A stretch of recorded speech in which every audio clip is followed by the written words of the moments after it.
the start of the world, there were 10 gods, also known as color gods, that were all like family to each other. There was a hierarchy.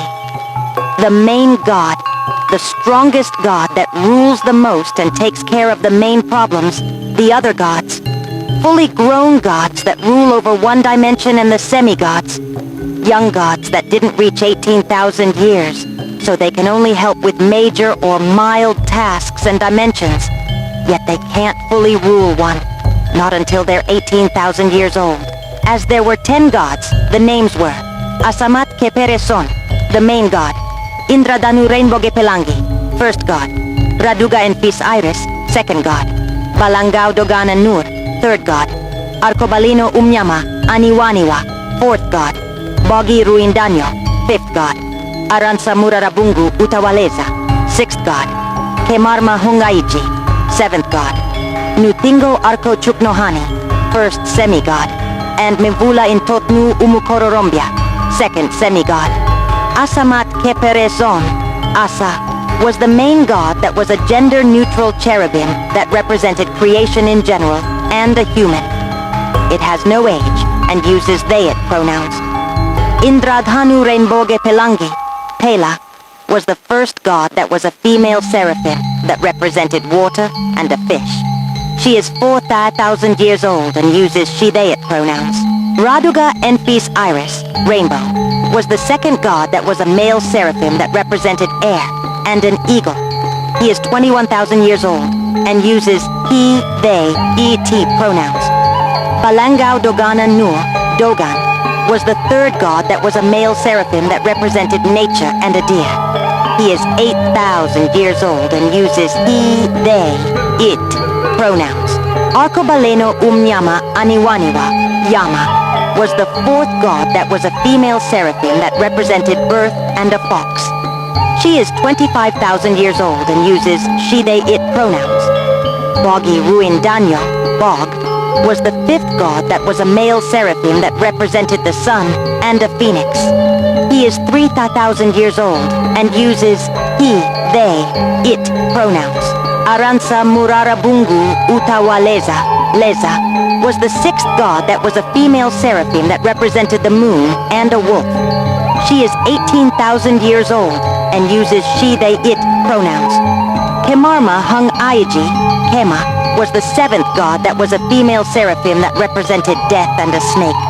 She is 6,000 years old and uses she, they, it pronouns. Nutingo Arco Chuknohani, Niji, was the first semi-god that was a male archangel that represented healing and a bird. He is 2,000 years old and uses he, the, it pronouns. Mivula Intotno Umukororombia, Rombia, was the second semi-god that was a female archangel that represented love and a swan. She is 14,000 years old and uses she, they, it pronouns. The 10 gods fulfilled their duties.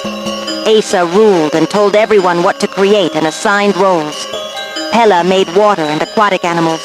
Rainbow made the sky, clouds and flying animals. Dogan made grass, plants, food, dirt and land animals. Yama created a man and a woman, meant to share, spread equality, and to make children. Bog created the sun, day and light. Leza created the moon, night and darkness. Hema created death and reincarnation. Niji created pain and recovery. And Rombia created affection and love. That's how the world began. A man named Indoda and a woman named Umfazi. The world had equality everywhere the two went. There was enough sins, but also enough good deeds. Once in a while, a death of an animal happened, and another animal got born or reincarnated. Umfazi birthed 2 kids, a boy named Inquenque and a girl named Intombazana. As the humans kept living, the monkeys became evolving into more and more humans throughout the years, and more kids got born. After millions of years, the humans adapted to smarter intelligence and abilities. Each human had different abilities and at least one. Soon, humans started making clothes of leaves, animal fur, sticks and bones, cooking meat due to making a fire, and living in caves with fur as their blankets.